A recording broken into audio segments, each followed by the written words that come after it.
moment de commencer le dernier atelier de la matinée qui va concerner donc le thème est la longévité, une incertitude majeure pour les sociétés vieillissantes, et ce thème sera abordé sous des aspects relativement différents, donc des aspects de caractérisation, de modélisation, et puis de financement autour de demandes d'assurance, de la question de la dépendance et d'un grand nombre d'aspects plus médicaux autour de ce thème. Donc le timing est extrêmement serré comme tous les ateliers de la matinée. Donc on va commencer par une présentation de François-Xavier Albouy. On va changer l'ordre par rapport au programme parce qu'il va placer le cadre général de la longévité et un certain nombre de remarques. Et ensuite, Harry Bensoussan présentera un modèle pour ce genre de choses. Merci. Oui, ce que je vais vous présenter, c'est on est en train d'écrire un papier avec Hélène Juhan et Christine Chevalier pour un peu donner une lecture de l'importance, qui à notre avis est évidemment colossale, de ce sujet de la longévité, de son importance politique en économie politique, et qui n'est pas un papier technique, mais qui cherche à cerner un peu l'ampleur de ce problème. En gros, la longévité, quand on dit risque de longévité, la longévité, c'est plutôt une chance. Vivre plus longtemps, c'est quand même plutôt une chance. Mais c'est un risque pour les opérateurs viagers. On appelle ça risque de longévité. Mais en fait, le risque de longévité, c'est tout simplement le risque viager. Il a deux composantes évidentes. L'une qui est individuelle, c'est l'effet Jeanne Calment, et c'est un peu la volatilité de ce risque. Et l'autre qui est systémique ou agrégé, et qui est un peu le train de ce risque, et c'est le fait que l'espérance de vie augmente un peu partout dans les pays de l'OCDE et ailleurs. Qui portent ce risque, ce sont évidemment les institutions de retraite, les compagnies d'assurance, les organismes de protection sociale et aussi l'État au sens le plus large du terme et de manière probablement très, très importante. Le risque systémique pèse sur le prix, sur la disponibilité, sur l'existence même et la solvabilité des assurances des opérations viagères et sur la solvabilité évidemment des opérateurs viagers. Le vivre très longtemps n'est pas quelque chose qui relève de la science-fiction. Il y a eu début 2009 dans le Lancet, la grande revue britannique, un article très célèbre, qui est devenu très célèbre, qui est sur le défi devant nous du vieillissement des populations et qui sort plusieurs résultats assez frappants. Ainsi, par exemple, la moitié d'une cohorte qui naît aujourd'hui sera toujours en vie à l'âge de 104 ans en France. Et plus frappant encore, on a gagné entre 2 ou 3 ans de cet âge médian, en quelque sorte, en moins de 7 ans. C'est donc évidemment un rythme extrêmement rapide.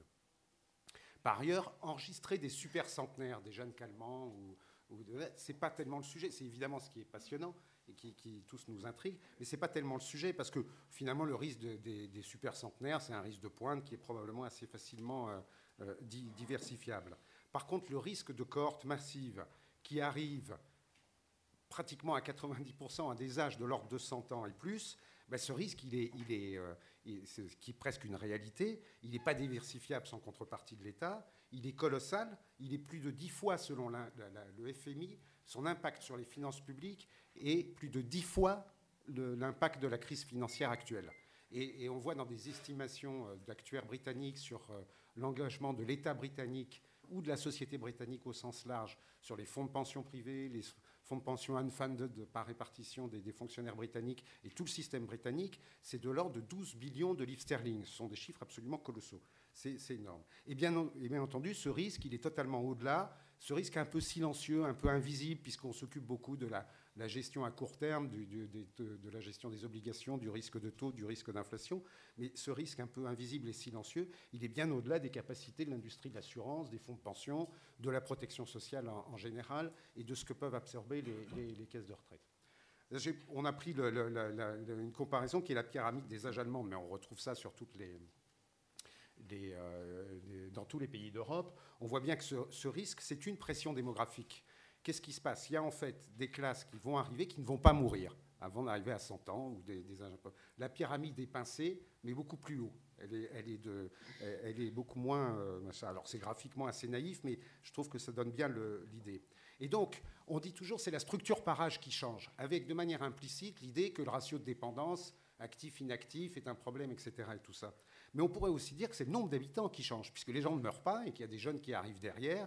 C'est un peu comme si on avait non pas un phénomène de pieds noirs, mais en quelque sorte un phénomène de pieds gris qui sont en train d'arriver dans nos économies. Et c'est plutôt une bonne nouvelle. Alors, l'impact financier, il est colossal. Puisque les gens ne meurent pas, ben, il faut d'autres logements pour les jeunes. C'est assez simple à voir. Il faut aussi il y a des besoins d'infrastructures qui sont colossaux. Il y a aussi, pour ces gens qui arrivent à des âges élevés, et même s'ils sont de plus en plus et de manière de plus en plus marquée en bonne santé à des âges élevés, des besoins de technologie pour aider, pour faciliter la vie au grand âge, des besoins de services et probablement des besoins d'équipements de santé spécifiques. Et le tout, c'est tous ces besoins d'infrastructures, de logements, de biens de consommation, etc., qui vont créer une demande très, très importante. Ben, ils se font dans un contexte de non-transmission des patrimoines parce que justement, il y a une incertitude forte sur la longévité. Et dans un contexte où les transferts actifs vers inactifs sont par ailleurs, ont tendance à être importants. Les gains, vous le savez, les gains à venir d'espérance de vie, ben, ils se gagneront après 65 ans et même peut-être après 80 ans. Là, toujours dans ce même article, on voit qu'on gagnait de 1850 à 1900, on gagnait les 2/3 de l'espérance de vie qu'on gagnait, on les gagnait par la lutte contre la mortalité natale, périnatale et infantile. Aujourd'hui, les 2/3 de ce qu'on gagne, on les gagne après 65 ans et de plus en plus, on les gagne après 80 ans. Hein. Alors, on gagne moins, mais on gagne sur des âges élevés. Et donc, ça crée une incertitude particulière pour les régimes de retraite. Si on trouvait une solution miraculeuse à Alzheimer ou au cancer, etc., ça affecte 5 ans d'espérance de vie sur 14% de la population. Donc le gain sur l'ensemble en termes d'espérance de vie serait faible. Mais sur l'équilibre de la situation économique des gens qui ont plus de 80 ans, ben l'effet serait colossal. Par ailleurs, les phénomènes d'anticipation individuelle sur ces sujets-là sont évidemment plus que complexes. C'est extrêmement difficile à dire. Aujourd'hui, on pourrait considérer peut-être qu'un actif sur un actif de 50 ans aujourd'hui sur 2 dans l'OCDE, bah, il a peut-être une chance sur 2 et une chance sur 3 d'arriver à 100 ans. Mais qui l'a anticipé? Certainement pas lui. Et est-ce qu'il dispose de produits d'investissement sur cet horizon de temps? Ben, certainement pas. Essayer à 50 ans d'emprunter sur 30 ans auprès d'une banque ou essayer de faire 5 ans de formation à 50 ans, ça paraît complètement... donc il n'y a pas eu d'anticipation de ça. Autre phénomène qui est peut-être aussi très important, c'est que le rattrapage, il est évidemment plus rapide pour les catégories sociales qui étaient les plus en retard. Il est plus rapide pour les hommes par rapport aux femmes et il est plus rapide pour les ouvriers par rapport aux cadres et aux professions supérieures. Dans un article très célèbre de 1993, qui date un petit peu, mais qui est très vrai, Guy Desplanques avait comparé les gains en pourcentage d'espérance de vie gagnés entre la période 60-70 et la période 80-90. Et on voit que les gains sont de 4% pour les instituteurs, là où ils sont de 17% pour les salariés agricoles ou les manœuvres. Ce qui ne veut pas dire qu'il n'existe pas toujours et profondément une inégalité. Un article tout à fait récent qui a été beaucoup cité dans le débat sur les retraites et qui dit ce qu'il veut dire, la double peine des ouvriers, plus d'années d'incapacité au sein d'une vie plus courte. Donc il y a un vrai besoin de diversification et de mutualisation. Donc les besoins de financement du risque de longévité sont colossaux, ils sont énormes. Comment les anticiper? On parle beaucoup de longevity bonds, c'est un concept qui a déjà été testé avant la crise et qui commence à réapparaître, en particulier dans les pays anglo-saxons, avec beaucoup de vivacité, et qui permettrait d'abord de sécuriser les régimes à prestations définies. Cela, il y en a de moins en moins et ils ont tendance à disparaître. Mais il y a encore des engagements, en particulier aux États-Unis et en Angleterre, qui sont trop lourds. Mais ils sont aussi indispensables pour les régimes de retraite par répartition ou pour les régimes à contribution définie. En effet, ces deux systèmes transfèrent en quelque sorte le risque de longévité sur les ménages. Bon. Et c'est là où l'État est concerné, la société en général est concernée, parce qu'on ne peut pas admettre qu'il y ait une paupérisation relative des personnes âgées au fil du temps et au fil du moment de l'augmentation de l'espérance de vie. Et donc c'est un sujet assez crucial. Voilà, apporter une couverture du risque viager par des bons de longévité permettrait de réduire le coût des annuités et donc la charge des ménages et donc le coût des retraites.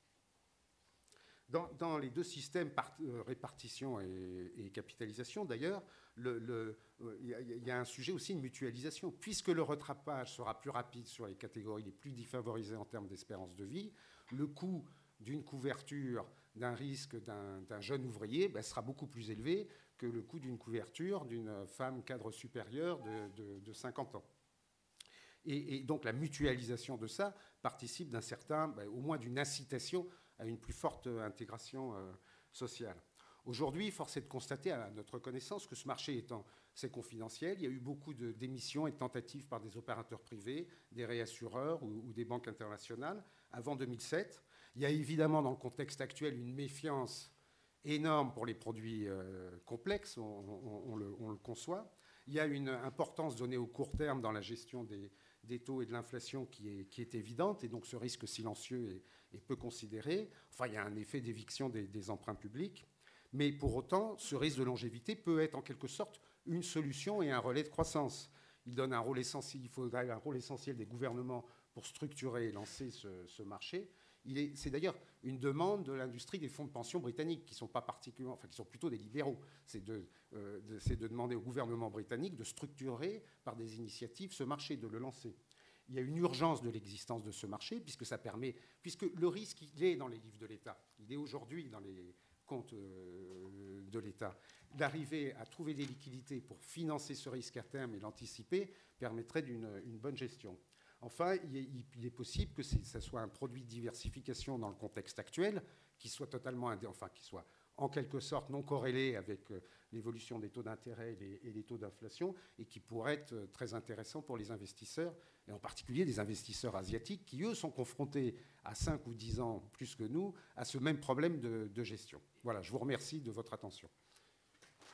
Merci beaucoup. Donc je propose qu'on passe tout de suite au deuxième intervenant, et puis on recoupera les questions sur une pause intermédiaire après les 3 premières présentations. Donc Harry Bensoussan va présenter une modélisation issue d'idées de biologie sur la représentation ou la dynamique du risque de longévité, avec comme objectif d'essayer de contribuer à ce qu'on appelle la réduction du risque de base, c'est-à-dire la différence entre une estimation du risque national et l'estimation du risque qui affecterait une sous-population, un portefeuille d'assurés, par exemple, et qui est un enjeu important dans la constitution de standards, on va dire, pour transférer le risque entre l'assurance et la finance. Bonjour. Alors en fait, je vais vous présenter des travaux mathématiques qu'on a pu mener avec Nicole Caru, ma directrice de thèse, pendant 3 ans. Donc ces travaux concernent tout d'abord une modélisation du niveau de mortalité à l'échelle de l'individu. Et ensuite, on a aussi proposé une modélisation de la dynamique de population qui tient compte, qui permet de décrire l'évolution d'une population dans le temps. Et on a essayé de voir l'application de ces 2 modélisations, une à la démographie, pour étudier un petit peu, par exemple, s'attaquer un petit peu au problème des retraites, et une application au problème de l'assurance vie, en traitant plus particulièrement le risque de base et des transferts de risque, longévité et aussi taux d'intérêt. Donc la modélisation de la longévité nécessite beaucoup de réponses à certaines problématiques, et une des problématiques concerne l'évolution de la mortalité dans le futur, qui n'est pas déterministe, mais qui n'est pas possible de prédire. Et donc, il existe des modèles de mortalité stochastique, donc des modèles probabilistes permettant de décrire cette évolution. L'idée, ça a été d'étendre ce type de modèle à des modèles de mortalité à l'échelle de l'individu, prenant en compte des caractéristiques particulières. Et donc, on a essayé de tenir compte de ces caractéristiques dans un modèle de mortalité stochastique. On a aussi cherché à voir quels étaient les modèles de dynamique de population afin de décrire l'évolution d'une population. Et les principales applications sont les projections démographiques et le problème des retraites, où on va un tout petit peu en parler, juste au niveau démographique, et aussi l'étude de produits d'assurance vie comme les rentes viagères, qui dépendent du risque de longévité, et il faut aussi tenir compte de l'hétérogénéité des portefeuilles. Donc, concernant les modèles de mortalité, en fait, il existe un modèle assez classique, donc je ne vais pas vraiment rentrer dans les détails dans cette présentation, un modèle assez classique de mortalité par âge, donné par Cairns. Donc on peut se rendre compte que le modèle QT de X correspond au taux de mortalité. Et en fait, la dynamique de ce taux de mortalité va dépendre d'un paramètre, enfin de l'âge, au travers du paramètre bêta I, de l'année en cours au travers du paramètre kappa-i, et éventuellement de l'année de naissance de l'individu au travers du paramètre gamma-i. C'est ce qu'on appelle l'effet cohorte, qui est assez visible en Grande-Bretagne, mais qui l'est beaucoup moins en France. Mais les modèles de Cairns peuvent en tenir compte avec cette structure. Et en fait, l'idée, c'est de le regarder à l'échelle logarithmique, ou plutôt l'échelle logit, qui donne des comportements, qui a des comportements, des propriétés assez spéciales. Donc, concernant les modèles de mortalité à l'échelle de l'individu, l'idée, c'est d'essayer de réduire le risque de base des portefeuilles en estimant l'écart de mortalité entre la mortalité nationale et la mortalité d'individus particuliers, en tenant en compte éventuellement de caractéristiques. Donc l'idée, c'était de trouver les caractéristiques individuelles, donc les caractéristiques socio-économiques, qui peuvent expliquer éventuellement la mortalité, et de les prendre en compte dans un modèle de mortalité stochastique, donc, afin de pouvoir projeter cette mortalité dans le temps en tenant compte d'un maximum d'informations. Donc le modèle sera calibré sur des données de mortalité nationale. Donc ça, c'est pour tenir compte de l'information par âge et par sexe, et sur des données spécifiques issues de l'INSEE, donc l'échantillon démographique permanent, qui tient compte de caractéristiques individuelles, et c'est pour justement tenir compte de l'impact des caractéristiques individuelles sur la mortalité. Donc un premier résultat que l'on peut regarder, c'est là, j'ai représenté la courbe des logits de mortalité. Donc le logit, tout d'abord, c'est la fonction utilisée dans le modèle, et en plus, elle permet d'avoir une description du taux de mortalité sur tous les âges, puisqu'on peut à peu près comparer, on a une bonne vision sur l'ensemble des âges. Donc la courbe bleue correspond au logit de mortalité à l'échelle nationale. Et en fait, on a pu estimer le logit de mortalité des personnes non mariées et des personnes mariées. Et on se rend compte que la fonction logit étant croissante, on se rend compte que le taux de mortalité des personnes non mariées est supérieur au taux de mortalité nationale, qui est lui-même supérieur au taux de mortalité des personnes mariées. Donc après, il y a une description en fonction de l'âge dont il faut tenir compte. Et on peut projeter ces modèles dans le temps. Donc ça, c'était en 2007. Et en 2017, on peut tenir compte des différentes caractéristiques et de l'évolution de l'influence des caractéristiques dans le temps. Donc, concernant les modèles de dynamique de population, il existe deux grands types de modèles, les modèles macroscopiques et les modèles microscopiques. Donc, les modèles macroscopiques permettent de tenir compte d'une information macroscopique à l'échelle de la population. Donc, par exemple, la densité par âge de la population, la pyramide des âges. Et en fait, c'est celle-là qu'on va décrire. Et donc, pour cela, c'est souvent à base d'équations aux dérivées partielles. Et ces modèles tiennent compte de la population dans son ensemble et permettent d'obtenir des scénarios moyens d'évolution. Nous, on s'est plutôt intéressé aux modèles microscopiques qui tiennent compte de l'évolution à l'échelle de l'individu. Donc, on prend en compte l'ensemble des caractéristiques de l'individu. Donc, ils sont plus complexes à mettre en œuvre puisqu'il faut, par exemple, avoir accès aux taux démographiques individuels qui tiennent compte des caractéristiques de l'individu. Donc, un taux de mortalité comme celui qu'on a présenté précédemment, mais aussi éventuellement, si on arrive à le modéliser, un taux de natalité, un taux d'immigration qui rentrerait en compte. Par contre, on ne peut pas tenir compte de la population dans son ensemble, mais plutôt d'un échantillon, puisque sinon les simulations ne sont pas vraiment possibles à mettre en œuvre. L'avantage de ces modèles, c'est qu'ils permettent tout d'abord de tenir compte de l'interaction entre certaines personnes. Donc, par exemple, les inégalités socio-économiques, les inégalités de revenus au sein d'une région peuvent être on peut en tenir compte avec ce type de modèle. Bon, ce n'est pas évident à faire.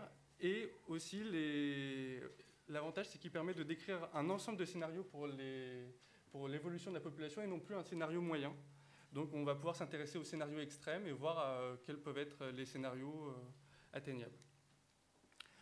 Donc si on considère une population initiale caractérisée par son âge et par ses caractéristiques, en fait, dans le processus de dynamique de population, on va tenir compte de différents événements comme la natalité, les naissances, les morts, les migrations, éventuellement les changements de caractéristiques comme les mariages, les divorces, le veuvage, et qui peuvent affecter la structure de la population. Ces événements, elles sont représentés par des variables aléatoires dont la probabilité d'occurrence va dépendre des taux démographiques qu'on aura décrits précédemment. Donc il va falloir tenir compte de cet ensemble de caractéristiques. Donc, par exemple, on a essayé de l'appliquer à la démographie. Donc on peut par exemple décrire l'évolution de la population jusqu'en 2047 en tenant compte ici d'un taux de mortalité décrit par le modèle de Cairns et aussi un taux de natalité ici statique puisqu'on n'a pas trouvé de modèle qui était très, très fiable en tout cas. Et donc on peut décrire un ensemble de scénarios permettant de voir, on n'a plus seulement accès à un scénario moyen mais à un ensemble de scénarios. Donc concernant les pyramides des âges, évidemment, là, ici, elles sont aussi très irrégulières, mais on peut en décrire. Donc c'est un ensemble de scénarios qui sont générés, mais on pourra les lisser en prenant le scénario moyen. Donc le scénario moyen le scénario moyen de ces pyramides des âges va fournir des tables des pyramides des âges plutôt lissées. Donc là, je vous présente juste un petit tableau statistique qu'on a pu récupérer. Donc on peut estimer un scénario central, un scénario médian, et aussi des limites basses et des limites hautes. Donc là, ici, on a supposé un ISF, un indice de fécondité constant à 2,04. Et on peut essayer de décrire l'évolution de la population dans le temps sous certaines, en captant les limites basses et les limites hautes au travers des quantiles à 10% et 90%. On peut voir aussi que le potential support ratio, dit aussi ratio de dépendance, va baisser énormément. Donc nos prévisions sont un peu plus pessimistes que celles, ou optimistes, ça dépend du point de vue, que celles de l'INSEE. Et donc la population est destinée à évoluer, à augmenter dans le temps jusqu'en 2050. Là, on a essayé aussi de voir, juste pour information, des projections jusqu'en 2097. Et on se rend compte qu'avec différents scénarios, on peut obtenir des configurations très différentes. On peut obtenir éventuellement une croissance, mais aussi une décroissance de la population, selon le scénario de mortalité et le scénario du processus de dynamique de population. Donc on obtient évidemment on peut obtenir avec un taux de natalité statique des pyramides des âges. Et si on les lisse, on obtient une pyramide des âges lissée qui ressemble à peu près aux tables que vous avez pu voir, avec une rectangularisation de la table de la pyramide des âges. Donc en fait, ce modèle tient compte d'une double stochasticité, donc une double source d'aléas, liée à la fois au taux démographique, mais aussi au processus de dynamique de population. Et ça va nous permettre de générer des scénarios assez variés. Donc on voit que le scénario moyen est assez réaliste et pas très loin des projections INSEE, un peu plus pessimiste, mais pas très loin. Et en fait, ce modèle microscopique, on a fait des études mathématiques permettant de prouver qu'il avait un bon comportement à l'échelle macroscopique, puisqu'on pouvait trouver des approximations permettant de dire qu'il généralisait des équations démographiques classiques comme le type McKendrick et von Foster. Voilà, donc l'identification, le principal avantage de ces modèles combinés, c'est l'étude des différents scénarios, qu'ils soient extrêmes ou non. Donc concernant le problème des retraites, en fait, on a utilisé par exemple le critère du potential support ratio, et on a voulu conserver ce ratio de dépendance à un niveau raisonnable, donc on a dit 3. Et en fait, le gouvernement peut essayer de mettre en place une stratégie d'immigration, une stratégie de réforme d'âge de départ à la retraite permettant de maintenir ce ratio de dépendance à un niveau raisonnable. Donc si on ne tient pas compte de réforme sur l'âge de la retraite, on obtient des taux d'immigration, un taux d'immigration très très important.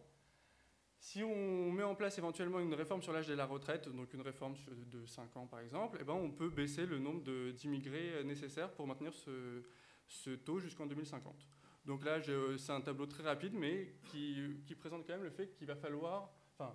notre modèle prédit environ 15 millions d'immigrés pour maintenir, d'ici 2050, pour maintenir un potential un ratio de dépendance raisonnable. Donc concernant les produits d'assurance vie, donc les assurances doivent faire face à différentes problématiques.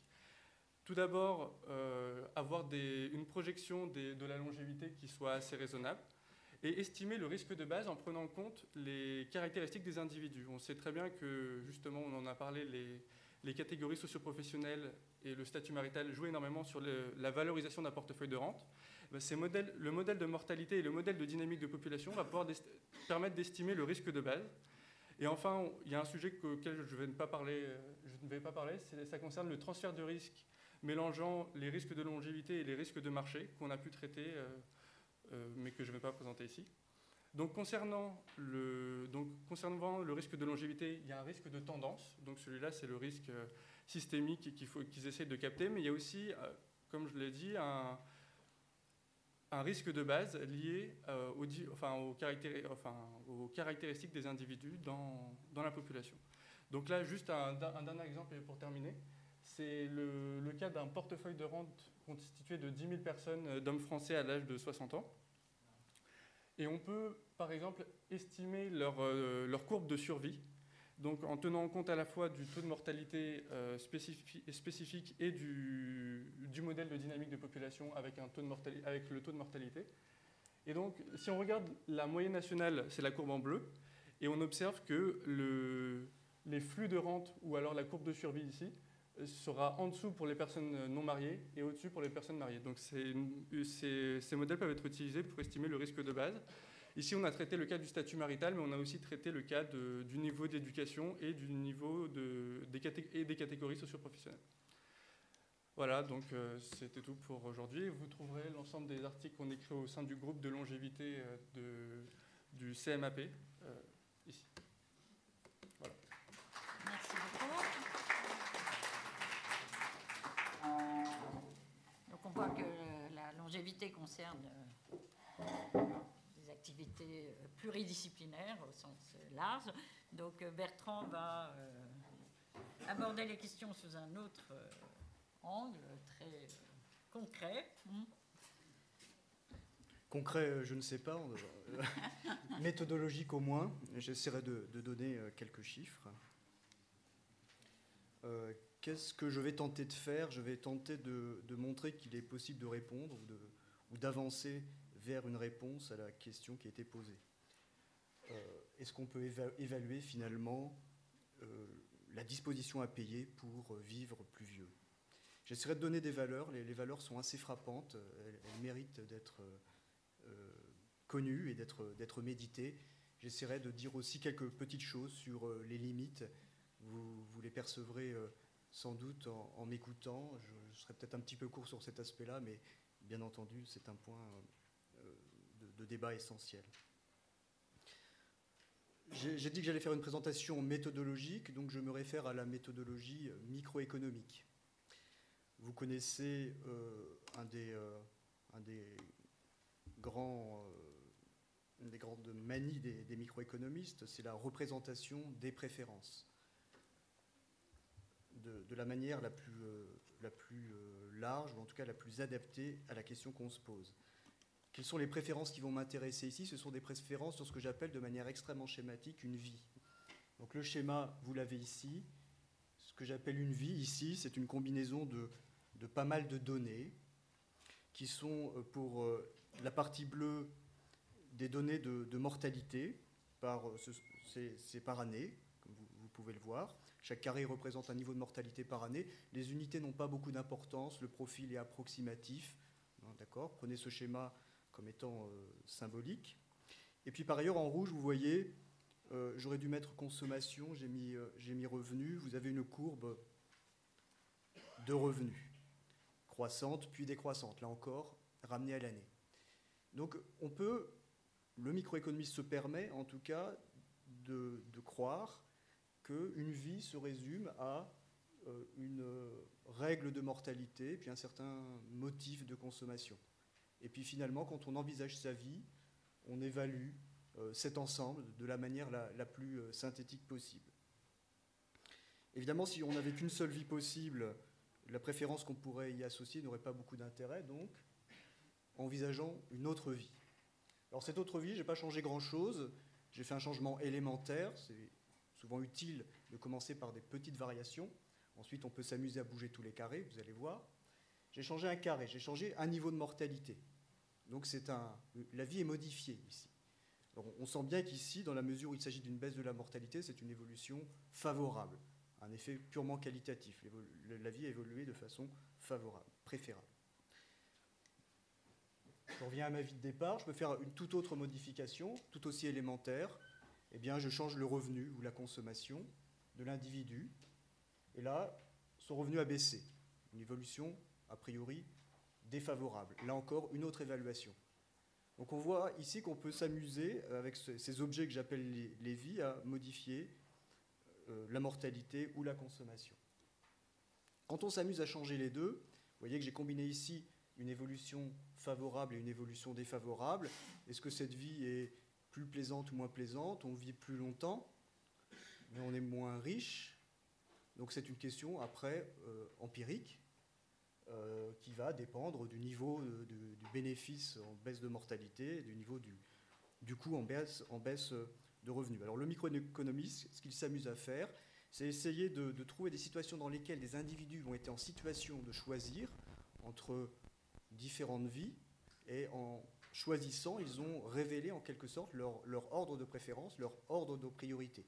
Et si on a un petit peu de chance, on fait une calibration qui demande du travail, mais qui demande aussi des données de bonne qualité, de façon qu'on puisse en quelque sorte, à partir d'éléments relativement ténus, construire un indicateur très synthétique, mais universel, de l'évaluation des vies. Alors si je sais comment un individu est capable d'évaluer toutes les vies qui sont possibles, je peux finalement savoir s'il est content de dépenser tant d'argent pour avoir telle évolution de sa mortalité. C'est exactement à ce genre de conséquences, de possibilités, de performances qu'on veut arriver. Alors, c'est comme ça qu'on travaille donc en microéconométrie appliquée. On a besoin de quelques idées de modélisation qui peuvent reposer sur des choses très fragiles, quelques petites observations, des petits éléments théoriques, ce qui s'écrit bien mathématiquement. On a des idées de parcimonie, avoir relativement peu de paramètres, puisqu'on s'attend à relativement peu de données. Et puis, on va éventuellement estimer, avec les méthodes les meilleures possibles, des méthodes économétriques. J'évoque le point des données. Les données peuvent être ce que j'appelle des données fortuites, c'est-à-dire des choses qu'on récupère à droite ou à gauche, j'en reparlerai tout à l'heure, ou alors des expériences. Vous savez que l'économie expérimentale prend une grande importance, on s'amuse à expérimenter, à essayer de discerner les préférences des individus en les mettant en situation de choix. Alors dans le domaine de la mortalité, quand les objets sont des vies, vous voyez que le côté expérimental est beaucoup plus délicat à envisager. Donc les données fortuites sont typiquement ce qu'on va employer. Et la dernière phase qui est tout à fait fondamentale, qui est aussi un des objectifs de la microéconométrie, c'est l'extrapolation. Une fois qu'avec quelques petits éléments empiriques, on a réussi à calibrer un modèle, eh bien on va abuser de ce modèle. On va essayer de justifier l'abus de ce modèle, essayer de ne pas abuser dans les extrêmes, afin de faire des analyses, de tirer des conclusions dans des situations qui sont extrêmement différentes des situations qui nous ont servi au départ à estimer le modèle. Des zones tout à fait éloignées. Alors je vous donne un petit exemple. Ce à quoi on se ramène dans cette littérature, c'est la notion de vie statistique et la valeur de la vie statistique. Ici, vous allez, j'espère, avoir une explication qui vous satisfera, au moins sur le plan de la méthodologie du principe, sur la définition de ce qu'on appelle une vie statistique. Imaginez qu'un individu est prêt à céder, une année donnée, 20 € de revenus pour réduire sa mortalité, 20 € en moins sur l'année, pour que sa mortalité par accident passe de 4 sur 100 000 à 3 sur 100 000. Imaginez un type d'accident très particulier dans un cadre professionnel. Quand vous voulez bien gagner moins pour avoir une plus faible mortalité, ou éventuellement, il vous faut gagner plus pour accepter une mortalité supérieure. Eh bien, vous voyez que si 100 000 individus sont prêts à payent effectivement ces 20 €, ou sont prêts à payer ces 20 €, vous arrivez à une somme de 2 millions d'euros. Et puisque vous avez réduit pour 100 000 individus la mortalité de 3 à 4, vous avez gagné une vie.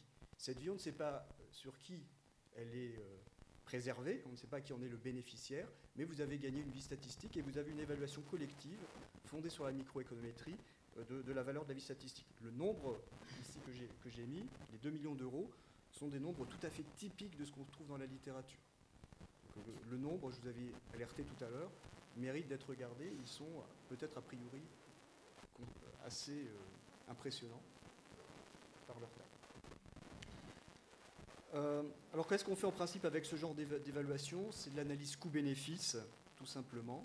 Alors l'analyse coût-bénéfice, ça a pour but essentiellement de mettre un tout petit peu d'ordre dans les mesures de protection de la vie.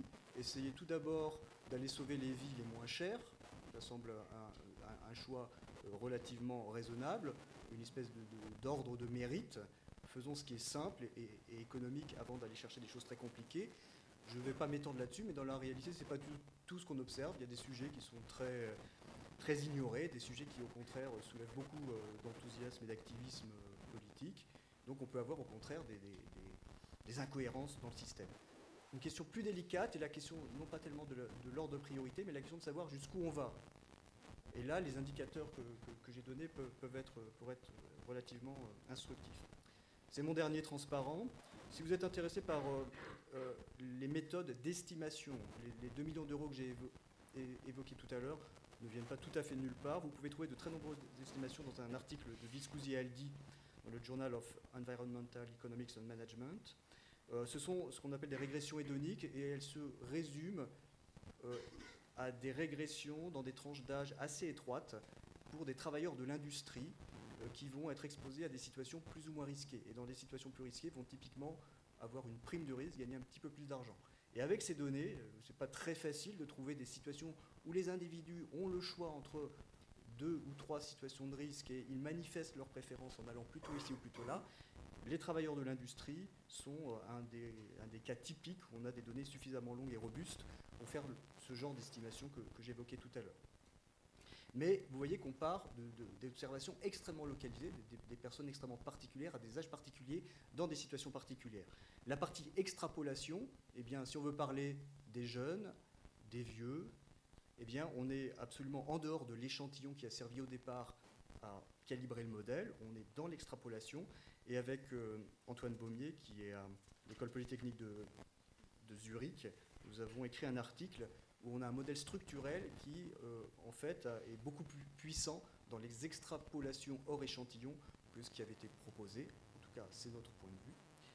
Et c'est quelque chose que nous avons illustré notamment en parlant de la dépendance à l'âge de la valeur des vies statistiques. Merci.